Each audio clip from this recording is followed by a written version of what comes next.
All right, so I started watching this show Snowfall about last week sometime, and I started watching it because of TikTok clips I seen. I heard it was about Freeway Ricky Ross, and I heard that the main character was really good. I just heard it was a good show, uh, and I think I might have heard something about some of it from some wireheads. I don't like the Wire. I hate that deal. I, I'm not even gonna go on the Wire rant, but I just finished the first season, and I thought that the show was I thought it was great. I thought it was great. I thought it was great. I thought it was kind of crazy. I thought a lot of stuff was happening at the beginning because a lot of stuff does happen. It picks up really like quick. The first two episodes are kind of chill. Third episode, but then he gets robbed in like the second episode, and then the thing that happens in the third episode with the guy. Each episode is action packed. They don't really slow down or try to build up to something. Usually just go straight in, and then it's kind of like fluctuating, and they get higher eventually. But it's not like a gradual. You know what I'm saying? Like if you watch Breaking Bad, you know that show is like this, you know, peak, and you're like, whoa, this is amazing. And, or The Wire, even The Wire, it's like Wire's like episode one, and then the start of whatever season, and then The Wire's really more like down here. And then the second to the last episode, they go up, and then they go back down.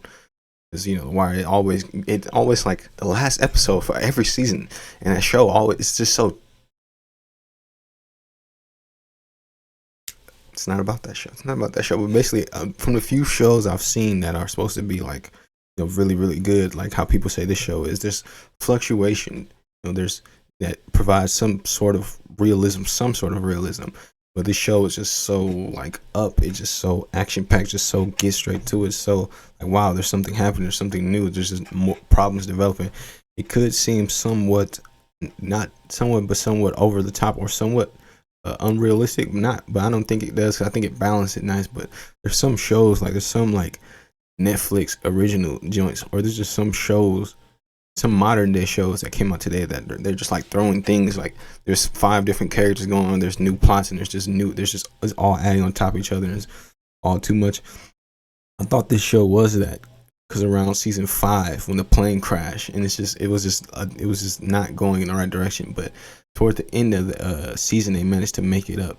With Franklin finding the new plug to crack, knew every finding him selling to his uncle, him putting on his uncle, and by the end of the season, him getting the ice cream for the people at the end of the truck, the Mexican guy getting in with the girl. It really pulled together in the end for season 1, and overall, I think it was great, and I would recommend a watch. And if I had to rate season 1, this season I'm starting on out of 10, the one that I just seen, season 1, I would rate it a 10. I would give it a 10. Good. Really good, really good.